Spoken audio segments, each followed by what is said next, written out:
SPNT vehicle lifting staff Aftab फुलवारान आज मोरखा 31 दिसंबर बरोज जुम्मा 2:30 बजे दोपहर अपने दफ्तर थाना गुलबर्ग में प्रेस कॉन्फ्रेंस कर रहे हैं, जिसमें हमारे PPC इंटरनेशनल के चीफ एग्जीक्यूटिव सैयद हैदर रजा जैदी भी मौजूद हैं। आइए चलते हैं कॉन्फ्रेंस की जानिब।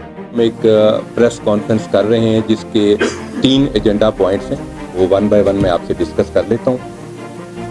सबसे पहले हम अल्लाह ताला के शुक्रगुजार हैं कि जिन्होंने हमें ये सलाहियत दी, ये हिम्मत दी कि हम लाहौर के शहरियों की गाड़ियों और मोटरसाइकिलों की हिफाजत में अपना पूरा रोल अदा कर सकें, और जिन शहरियों की ये गाड़ियाँ या मोटरसाइकिलें चोरी हुई हैं हम उनको रिकवर करके उन तक पहुँचा सकें।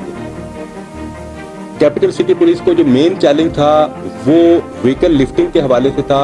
हमारे CCPO साहब एडिशनल IG जनाब फयाज अहमद देव साहब, हमारे DAG इन्वेस्टिगेशन जनाब शहजादा सुल्तान साहब और SSP इन्वेस्टिगेशन इमरान किश्वर साहब, उन्होंने रीऑर्गेनाइजेशन का फैसला किया एंटी व्हीकल लिफ्टिंग स्टाफ का, ताकि इस मसले से निपटा जा सके। उस रीऑर्गेनाइजेशन के सिलसिले में बहुत वंडरफुल रिजल्ट सामने आए। हमने दिसंबर 2021 की जो हमारी परफॉर्मेंस है, आपको ये जानकर खुशी होगी, इस महीने की परफॉर्मेंस AVLS की आज तक की, जब से ये AVLS कायम हुई आज तक की बेहतरीन परफॉर्मेंस सामने आई है।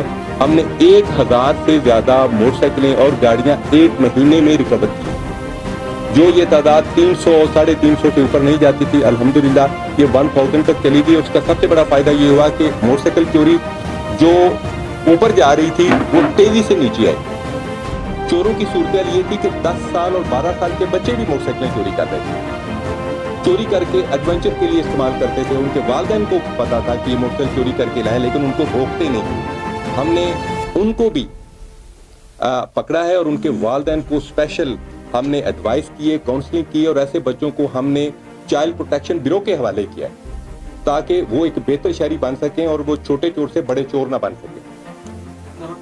तीसरा, एक ऐसा चोर हमने पकड़ा है, आसिफ उर्फ अच्छू डॉन। ये 1 in man था। एक ही बंदा का तकरीबन 50 से ज्यादा इसकी वारदातें थी, एक बंदे की रिकॉर्ड याफ्ता था। इसको हमने पकड़ा है और उससे वो सारी मोटरसाइकिलें हमने बरामद की। और उसका तरीका वारदात बड़ा इंटरेस्टिंग था कि ये मोटरसाइकिल चोरी करने के बाद मोटरसाइकिल डीलर के पास जाता था, उसको कहता था ये मैं मालिक और ये मोटरसाइकिल बेचना चाहता हूँ। उससे कागजात का अगले दिन का वादा करके 15,000 या 20,000 लेके उसके बाद फरार हो जाता था। तो हम इसको भी आपके सामने लाएंगे, इसका इंटरव्यू करवाएंगे, और हम चाहते हैं कि ऐसे चेहरे पब्लिक के सामने आने चाहिए, मोटरसाइकिल डीलर्स के सामने आने चाहिए, ताकि उनको पता हो कि ये फ्रॉड कर रहे हैं, पब्लिक की मोटरसाइकिलें चोरी करके फ्रॉड के जरिए बेच रहे हैं। और ये जो कॉन्फ्रेंस, ये जो मैं आपको कारकर्दगी शेयर की है, ये हमारी सिर्फ 3 दिन की कारकर्दगी है। हमारे दिसंबर के आखिरी 3 दिन की कारकर्दगी, जो पूरी महीने की कारकर्दगी है, वो इंशाअल्लाह ताला DAG साहब इन्वेस्टिगेशन शहजादा सुल्तान साहब आपके साथ जल्द आगे प्रेस कॉन्फ्रेंस में शेयर करेंगे। दूसरा हमारा गैंग है बिलाल उर्फ चाबी गैंग। ये कोई भी मोटरसाइकिल हो, इनके पास ऐसी मास्टर की है कि ये उस मोटरसाइकिल को खोल लेते हैं और चोरी करके ले जाते हैं। बिलाल उर्फ चाबी और काशिफ उर्फ काशी, ये 2 लोगों का गैंग था, और इनसे हमने 9 मोटरसाइकिलें बरामद की हैं। मजीद बरामदगी इनकी जारी है। तो इंशाअल्लाह ताला मैं इस आपके अंडर कंट्रोल लाएंगे अल्लाह ताला की रहमत से, और उसकी रहमत से और अपनी मेहनत से इंशाअल्लाह ताला। Thank you very much. अच्छा सर, ये बताइए